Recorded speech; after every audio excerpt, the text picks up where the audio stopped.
અમેરિકાના વિઝા મેળવવા મુશ્કેલ હોય છે, પરંતુ હવે અમેરિકામાં ચોક્કસ લાયકાત ધરાવતા અરજદારોને નોન ઇમિગ્રન્ટ વિઝા વધુ ઝડપથી મળી શકે છે. હવે અમેરિકા માન્યતા પ્રાપ્ત યુએસ હાયર એજ્યુકેશન ઇન્સ્ટિટ્યુશન્સમાંથી ગ્રેજ્યુએટ થયેલા અને work based non immigrant visa મેળવનારા વિદ્યાર્થીઓ માટે બાબતો વધારે સરળ બનાવવા માટે તૈયાર છે.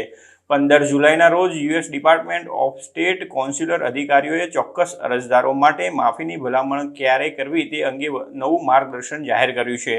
આ ફેરફારોનો હેતુ પ્રક્રિયાને સુવ્યવસ્થિત કરવાનો અને વર્ક વિઝા જારી કરવાની પ્રક્રિયાને ઝડપી બનાવવાનો છે.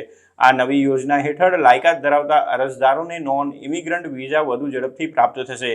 આ પહેલા ડિફર્ડ એક્શન ફોર ચાઇલ્ડહુડ અરાઇવલ્સ એટલે કે DACA રિસિપન્ટ્સનો પણ સમાવેશ થાય છે. આના દ્વારા અમેરિકા પોતાની ધરતી પર વિદેશી પ્રતિભાને જાળવી રાખવાનો ઇરાદો ધરાવે છે.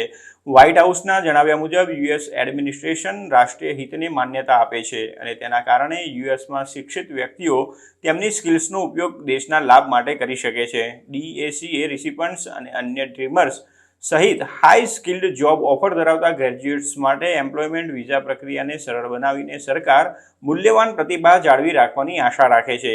આ પહેલને સમર્થન આપવા માટે ડિપાર્ટમેન્ટ ઓફ હોમલેન્ડ સિક્યોરિટીએ કોન્સ્યુલર અધિકારીઓ માટે વેવર ગ્રાન્ટ્સ એટલે કે માફી અનુદાનની ભલામણ કરવા અંગે સ્પષ્ટ ગાઈડલાઈન જારી કરી છે.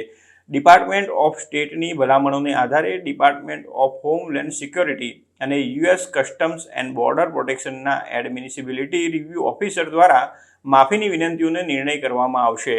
H-1B વિઝા અથવા તો અન્ય કોઈપણ petition based temporary worker visa માટે અરજી કરવા કેટલીક બાબતોનું પાલન કરવું આવશ્યક છે, જેમાં સૌપ્રથમ છે કે US citizenship and immigration service એટલે કે USCIS એ પહેલા નોન ઇમિગ્રન્ટ વર્કર એટલે કે ફોર્મ I-129 માટે અરજી મંજૂર કરવી આવશ્યક છે.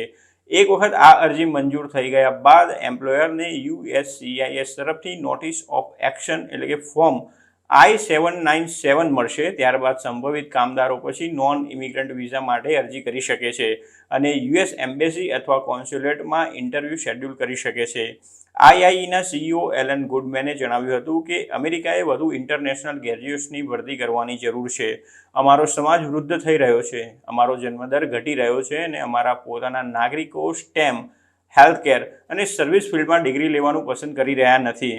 હવે DACAની વાત કરીએ તો DACA 2012માં ભૂતપૂર્વ પ્રેસિડેન્ટ બરાક ઓબામા અને તત્કાલીન વાઇસ પ્રેસિડેન્ટ જો બાઇડન દ્વારા રજૂ કરવામાં આવ્યું હતું. DACA અમેરિકામાં બાળકો તરીકે આવ્યા હોય તેમને ડિપોર્ટેશનથી રક્ષણ આપે છે. તે તેમને વર્ક ઓથોરાઇઝેશન સહિત અન્ય ઘણા લાભો પણ આપે છે.